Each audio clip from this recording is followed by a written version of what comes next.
கிறிஸ்துவில் பிரியமானவர்களே, ஆண்டவராக இயேசு கிறிஸ்துவின் நாமத்திலே உங்கள் யாவரையும் வாழ்த்தி ஆசீர்வதிக்கிறேன்.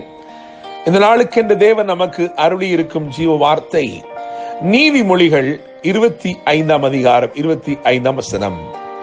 தூர தேசத்திலிருந்து வரும் நற்செய்தி விடாய்த்த ஆத்துமாவுக்கு கிடைக்கும் குளிர்ந்த தண்ணீருக்கு சமானம்.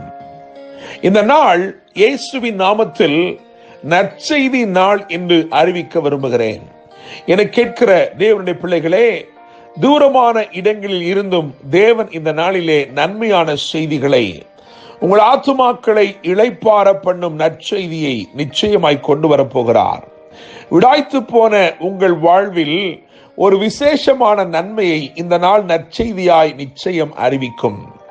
தூரத்தில் இருந்து வரும் நற்செய்தி விடாய்த்த ஆத்துமாவுக்கு கிடைக்கும் குளிர்ந்த தண்ணீருக்கு சமானம். என கேட்கிற தேவனுடைய பிள்ளைகளே, இந்த நாளிலே தூரமான இடத்தில் இருந்து வந்த மூன்று நற்செய்திகளை நாம் தியானிக்க போகிறோம். தீர்க்க தரிசனமாய் அவைகள் உங்கள் வாழ்க்கையிலே நிச்சயமாய் நிறைவேற போகிறது. முதலாவதாக, எகிப்திலிருந்து வந்த எதிர்பார்த்திராத செய்தி என்று சொல்ல விரும்புகிறேன். ஆதியாகமத்தின் புஸ்தகம் 45 அதிகாரம் 25, 26 ஆகிய வசனங்களை வாசித்து பார்க்கும் பொழுது, எகிப்திலிருந்து கானான் தேசத்திற்கு ஒரு செய்தி வருகிறது. அது யாக்கோபை தேடி வருகிறது. யாக்கோபின் பிள்ளைகள் அதை கொண்டு வருகிறார்கள்.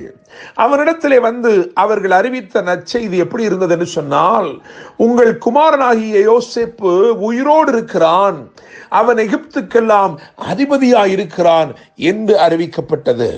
என கேட்கிற தேவனுடைய பிள்ளைகளே, அதுவரைக்கும் அவனுடைய ஆத்துமா விடாய்த்து போன ஒரு ஆத்துமாவாக இருந்தது.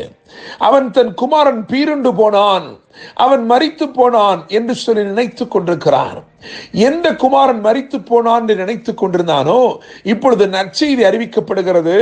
அவன் உயிரோடு தான் இருக்கிறான், அவனை தேவன் வளர்த்திருக்கிறார், அவனை நேர்த்தியாய் வளர்த்திருக்கிறார், அவன் இப்பொழுது ஒரு நல்ல நிலையில இருக்கிறான் என்கின்ற நல்வார்த்தை அறிவிக்கப்படுகிறது.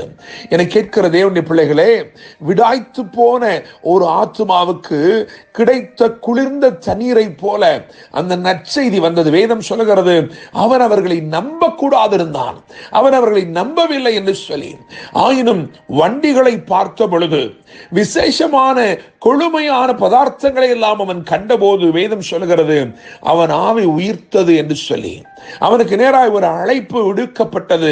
ஆதியாகமம் 45:9 நீர் சீக்கிரமாய் வாரும், என்னிடத்திலே வாரும், தாமதிக்க வேண்டாம் என்று சொல்லப்பட்டது.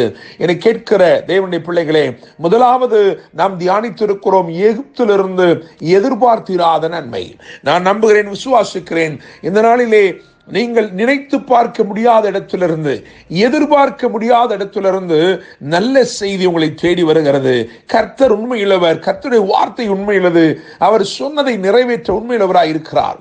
இரண்டாவதாக, ரூத்தின் புஸ்தகம் 1 அதிகாரம் 6 வசனத்தை கவனிக்கும் பொழுது, அங்கே இரண்டாவதாக இஸ்ரவேலில் இருந்து வந்த இனிமையான வார்த்தை. என கேட்கிற தேவனுடைய பிள்ளைகளே, மோவாப் தேசத்திலே இழப்புகளும் நஷ்டங்களும் நேர்ந்திருக்கிறது. இந்த நகோமி அவள் இப்படி சொல்லுகிறாள், எனக்கு மிகுந்த மனக்லேசம் இருக்கிறது என்று சொல்லுகிறாள். இழப்பின் மேல் இழப்பை சந்தித்திருக்கிறாள், நஷ்டத்தின் மேல் நஷ்டத்தை பார்த்திருக்கிறாள், தூரமான இடத்தில் இருக்கிறாள். அவளுக்கு தூரமான இடத்தில் இருந்து வந்த வார்த்தை, இஸ்ரவேலில் இருந்து வந்த இனிமையான வார்த்தை என்னவென்று சொன்னால், தேவன் தம்முடைய ஜனங்களை சந்தித்து அவர்களுக்கு ஆகாரம் அருளினார். கர்த்தர் தம்முடைய ஜனத்தின் மேல் நினைவாயிருந்து அவர்களுக்கு நன்மையை தந்து கொண்டிருக்கிறார் என்கின்ற செய்தி அவளை தேடி வந்தது. தேவனுடைய பிள்ளைகளே, அவள் அங்கிருந்து புறப்பட்டாள். கர்த்தர் நினைத்து விட்டாரே, கர்த்தர் நன்மை அருளிவிட்டார் என்று சொல்லி அவள் புறப்பட்டாள். வேதம் சொல்லுகிறது, ரூத் 1:22 வாசிக்கும் பொழுது, வார்கோதுமை அறுப்பின் துவக்கத்திலே அவள் கானானுக்கு வந்தாள், பெத்லெஹேம் என்கின்ற அப்பத்தின் வீட்டுக்கு அவள் வந்து சேர்ந்தாள் என்று வேதம் சொல்லுகிறது. என்னை கேட்கிற தேவனுடைய பிள்ளைகளே, எகிப்திலிருந்து எதிர்பார்த்திராத செய்தி, இஸ்ரவேலில் இருந்து இனிமையான செய்தி.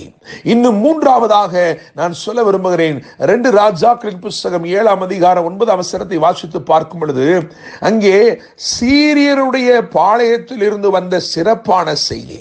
என்னை கேட்கும் தேவனுடைய பிள்ளைகளே, ஒருவரும் நினைக்கவில்லை. காரணம், எல்லாவற்றையும் இழந்து நிற்கிறார்கள். அந்த அந்த தேசமே முற்றுகையிடப்பட்டதாய், சமாரியா முழுவதும் முற்றுகையிடப்பட்டதாய் காணப்படுகிற ஒரு சூழ்நிலையில அங்கே பாருங்கள், 4 குஷ்டரோகிகள் வந்து நம்ப முடியாத ஒரு வார்த்தையை நற்செய்தியாய் அறிவிக்கிறார்கள். அங்கே ஒருவரும் இல்லை என்று சொல்லுகிறார்கள். சீரியாவில் இருந்து, அதாவது சீரியர்களுடைய பாளையத்திலிருந்து வந்த, தூரத்திலிருந்து வந்த அந்த செய்தி எப்படிப்பட்ட செய்தி என்றால், கர்த்தர் சொன்னதெல்லாம் உண்மை, கர்த்தருடைய வார்த்தை உண்மையானது என்று சொல்லுகிற ஒரு வார்த்தை. எதெல்லாம் தேவன் எலிசாவை கொண்டு தீர்க்க தரிசனமாய் உரைத்தாரோ அந்த வார்த்தை அப்படியே நிறைவேறிற்று என்று சொல்லுகிற வார்த்தை. என்னை கேட்கிற தேவனுடைய பிள்ளைகளே, வெறும் 24 மணி நேரத்திலே கர்த்தர் சூழ்நிலைகளை எல்லாம் அப்படியாய் மாற்றி போட்டார். ஒன்றுமில்லை என்று சொல்லி சாவுக்கு நேராய் விரைந்து கொண்டிருந்தவர்கள் இப்பொழுது சம்பூர்ண நன்மைகளை வாசலிலே பெற்றுக் கொண்டார்கள். நான் நம்புகிறேன், விசுவாசிக்கிறேன், கர்த்தர் இந்த நாளிலே எதிர்பார்த்திராத இடத்திலிருந்து, அதாவது எகிப்திலிருந்து எதிர்பார்த்திராத நற்செய்தி வந்தது, இஸ்ரவேலில் இருந்து இனிமையான நற்செய்தி வந்தது, சீரியருடைய பாளையத்திலிருந்து சிறப்பான நற்செய்தி வந்தது. நான் நம்புகிறேன், விசுவாசிக்கிறேன், தூரத்திலிருந்து கர்த்தர் இந்த நாளிலே நற்செய்தி அனுப்புகிறார். விடாய்த்து போன உங்கள் ஆத்துமாவை நிச்சயமாய் அவர் நிச்சயமாய் குளிர்ந்த தண்ணீருக்கு சமானமாக அந்த ஆத்துமாவை நிச்சயமாய் அவர் தேற்றுகிறார். நான் நம்புகிறேன், பரலோகம் என்கின்ற தூர தேசத்திலிருந்து இன்றைக்கு உங்களுக்கு கர்த்தர் நற்செய்தி அனுப்புகிறார். இந்த நற்செய்தி நிச்சயமாய் உங்களை தேடி வருகிறது. நாம் தியானித்திருக்கிறோம், 3 காரியங்களை தியானித்திருக்கிறோம். அந்த முதல் காரியத்தை கவனித்தால் உயிரோடு இருக்கிறார் என்பதான் நற்செய்தி. 2வது காரியத்தை கவனித்தால் உணவளித்திருக்கிறார் என்பதான் நற்செய்தி. 3வது காரியத்தை கவனித்தால் அவர் உண்மையாய் நிறைவேற்றினார். கர்த்தர் சொன்ன வார்த்தை உண்மையாய் நிறைவேறிற்று என்பதான் நற்செய்தி. நான் நம்புகிறேன், விசுவாசிக்கிறேன், இந்த வார்த்தைகள் நிச்சயமாய் இந்த நாளிலே உங்களை ஆசீர்வதிக்கும் என்று சொல்லி தூர தேசத்திலிருந்து நற்செய்தியை கர்த்தர் கொண்டு வருகிறார். உங்களை நிச்சயமாய் வாழ வைப்பார். என்று அன்புடன் pastor Daniel Moses. God bless you.